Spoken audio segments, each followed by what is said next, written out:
All right, moving on to the world of college football, we had a pretty packed weekend. Starting tomorrow, you got Big Noon, Michigan and Michigan State. Are the Wolverines for real? We will perhaps find out tomorrow at noon on Big Noon with the Gus Johnson and the Joel Klatts and all the rest of them out there. You also got another one in the Big Ten. You got Iowa and Wisconsin. Number 9 Iowa is a 3-point underdog to a Wisconsin team who has looked quite pedestrian this year. So we'll see how that pans out.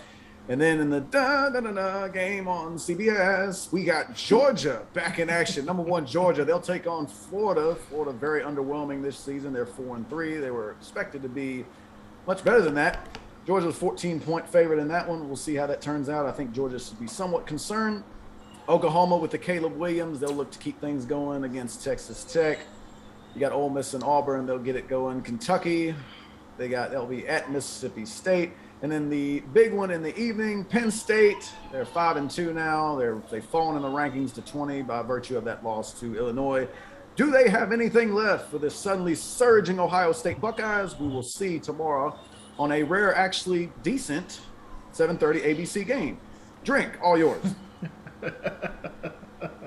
Yeah.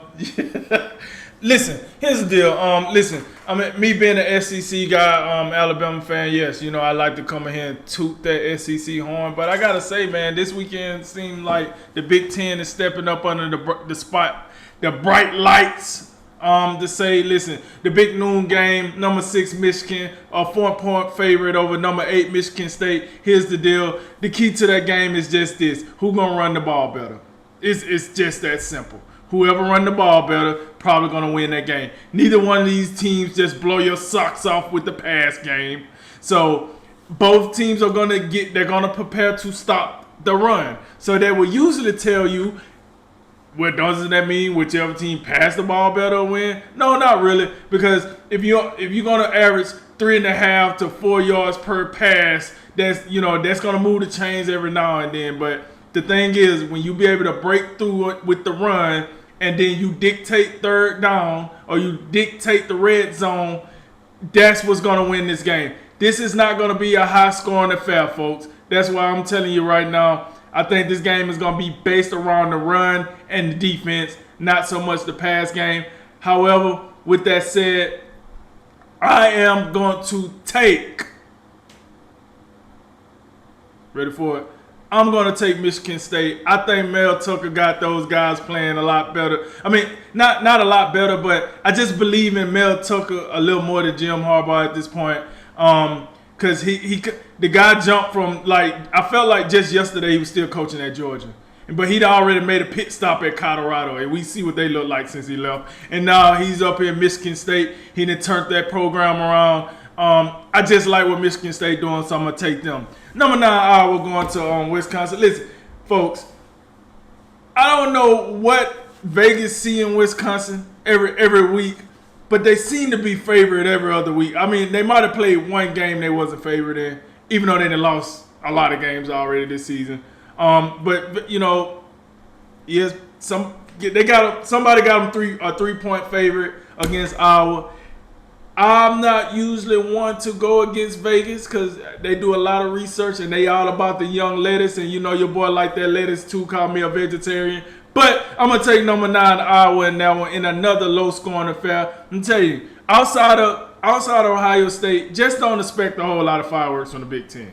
I mean, I just don't expect a lot. Yeah, you will see that when Penn State play Ohio State. We got Texas going down to Baylor. I'm going to take Texas in that one. I'm going to take that for the upset. I think Texas finally finish a game because we know they can play 3 quarters. But some reason that 4th quarter, Sarkisian must go out and instead of him saying hold my drink, he must be out there saying give me one. I don't know, but I'm going to go with Texas on that one. Then, you know, in the famous, and you heard the harmony from our partner over there, 3:30 on CBS. You know what it is. It's the big boy time. It's number 1 Georgia going against Florida. Now, listen, this is what you got to remember. When Alabama traveled down to the Swamp, they struggled. They won the game, but they struggled. The Swamp is a very, very loud place to play. There's no doubt about it. Now, I know Florida is 4-3 on the season already, and I got that. But here's the deal, folks. We just seen what happened into Alabama a couple of weeks ago when they played Texas A&M at Texas A&M, and I feel like this is a game that runs a parallel with that, because just like Texas A&M practiced for Alabama all year and went out there and lost to Mississippi State and all these other teams, and then they got to Alabama and said, "Hey boys, this is what we've been waiting to do," and they showed up. I feel like Florida would do the same thing in this game against Georgia, because when Florida wake up in the morning and when they, in their locker rooms and they're talking and they're wiping off days on their calendar, it ain't for Alabama, it's for Georgia, because they know if they beat Georgia, they'll be able to play Alabama again, no doubt about it. But I think this game is a 14-point spread for Georgia. I don't think Georgia covers. Georgia, I think Florida roughs this game up. Georgia does win. I take Georgia to win the game, but I take Florida to cover in the game. And I do think, we see some vulnerabilities out of Georgia coming out of this game once it's over. I'm going to skip that one. Now, they're going down to number 10, Ole Miss is traveling to number 18, Auburn. And yes, folks, Auburn is a 3-point favorite. I know, Bo Nix out there, he got some believers. 7 o'clock on ESPN. And listen, I'm a little perplexed why they got Auburn as a favorite. Now, I do know this. Auburn can run the ball a lot better than Ole Miss can, but Ole Miss can throw the ball a hell of a lot better than Auburn can. Ole Miss got a Heisman candidate, at quarterback with Matt Corral, and Auburn got Bo Nix. So, with that said, one would make you believe like, why would Auburn be favored? This is why Auburn is favored. First of all, they got a defense that can stretch you out a little longer. The longer the game stay close, the higher the possibility for Auburn to win. And Vegas believes that Auburn will stay close enough where they can grind out a field goal win. That's why they got them a 3-point favorite. And I'm not totally wrong with that. But I'm going to tell you like this, baby. I'm going with Lane Kiffin and Matt Corral. I know they haven't looked the best here lately, out here flopping around with LSU and the likes of, but at the same time, they won the games that matter. They only lost to Alabama. There's no shame in that. So they're getting it done. They're scratching the claw and they're winning. But I can definitely understand why Vegas got Auburn as a 3-point favorite. But I'm gonna take Ole Miss in that one. And to speed this up, I'm gonna go ahead and talk about number 20 Penn State. Traveling to the Ohio State, 7:30 ABC. And just like my partner say, hey, thank you ABC for finally giving us something to watch on your prime time slate there with Penn State and Ohio State. Now, Vegas will tell you that they did not give us nothing to watch because they got them at a 19.5-point favorite.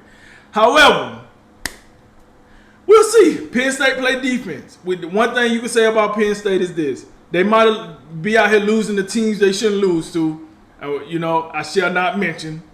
But in every game they done played some phenomenal defense. We see them in the slugfest with Auburn. We see them in the slugfest with Iowa. And then we see them lose. But Ohio State would be by far, it ain't close, baby, the best offense that they would see up to this point. And as long as C.J. Stroud and Chris Olave and Garrett Wilson and et cetera, and these guys stay on par with what they do, I think the result is going to be pretty, shall I say, predictable. I think Ohio State should walk away with this one. But, hey, if Penn State show up and say, hey, we got athletes on this side, James Franklin is not going to USC, then maybe we might, we might have us a slugfest here. And that's one thing to look out, folks. I know we're hearing all this chatter about James Franklin. Will he go to USC? Could he possibly be in the running for LSU? Blah, blah, blah.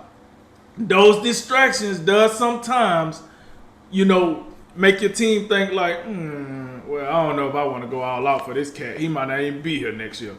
Listen, and I know the Sean Clifford, injury is part of it too. But at the same time, maybe they could pick themselves off. Listen, a win over Ohio State, even though Ohio State done lost already, would do wonders for Penn State. Who knows? James Franklin might just shut down all the rumors like Mike Tomlin did, right? So, with that said, I will take Ohio State, but I take Penn State to cover. I don't think Ohio State, 19.5. I think Penn State play a little closer than that. but I would take Ohio State to win the game, Penn State to cover, and those are the highlight games for me, Jay. Penn State lost to Illinois last week. Okay. Just to throw that, yeah, I'll drop that one. You know, it's great. We live in a brave new world. I think they played like 7 overtimes last week in about 10 minutes. So that's new, that's fresh, that's improving. I'm going to tell you though, these appear to be two teams headed in polar opposite directions. Ohio State, they have figured it out. You know, I was critical of them earlier in the season. In week 1 against Minnesota, they didn't look great. You lose to Oregon, they did not look like a playoff team. They got it rolling now. So see if they're able to continue that. And I'm telling you, there's some quarterbacks. You know, I've been talking about Spencer Rattler lately, and that guy don't inspire confidence. Something about Sean Clifford. This guy he does not inspire confidence for me. So yeah, I think Ohio State going to run away with that one. It looked like they have reestablished control of the Big Ten, even though, they still look, they're going to meet Michigan and Michigan State down the line. Speaking of which, that's a bona fide big noon game. I swear, this is what we're going to find out. We've been doing the week for week. Is Michigan for real? Are they for real? What you think? Well, we're going to find out. This is it. Because this is going to set the stage for the rest of the season for the Michigan Wolverines. If they come out here and flop around and they lose to Michigan State, they will lose to Penn State and Ohio State, in my estimation. It'll just be the same old Michigan. Just put your khaki pants in the closet and get them out. We'll try again next year.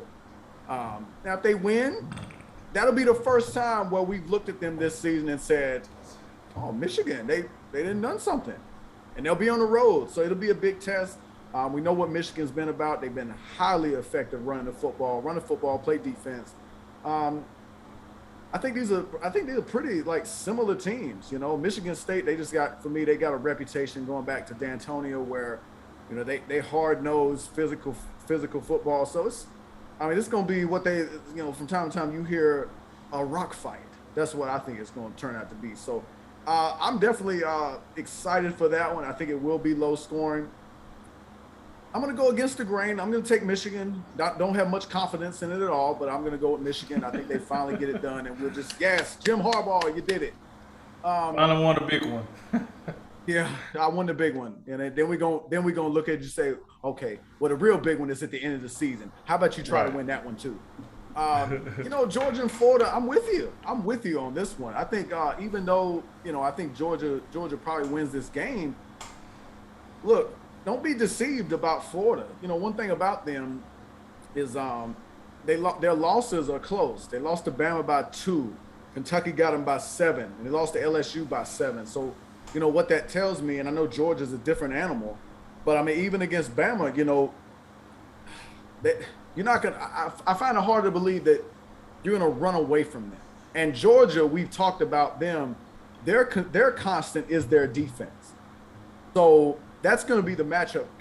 Can Florida, you know, can they get anything going against Georgia's defense? But on the flip side, Georgia's offense doesn't strike me as an offense that's just going to run away from you. I think their strength is running the ball, controlling the clock. They're a classic run the football, play defense type of team.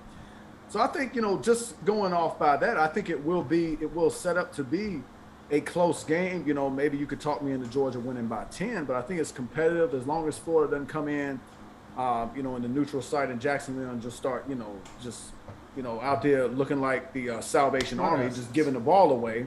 You know, I think Florida will be in that game. I think it'll be highly competitive. You know, the last one I'll get in here. I'm watching Wake Forest creep up the rankings. I really am. They're sitting at 13 right now. It's going to be another week, I guess, of us thinking, oh, could Wake Forest, could they make some noise in here? Please, somebody, between North Carolina, NC State, Clemson, Boston College, please, someone stop this clown show that's running through. This is a farce. I don't want this team winning the ACC and crashing the party because they will get romped by a real team from a real conference. So please, North Carolina, NC State, Clemson, anybody, because I don't think it's going to be Duke. I really don't. I've seen Duke. Virginia beat them 48-0, so that tells you all you need to know about Duke this year. please, one of these teams in the coming weeks, get these dudes out of here. I don't want to see it any further. I don't want to see it.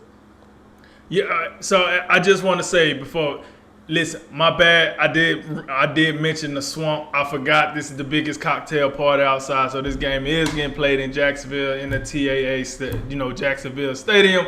My bad. Just want to throw that out there before you. Biggest one of the year in the pool.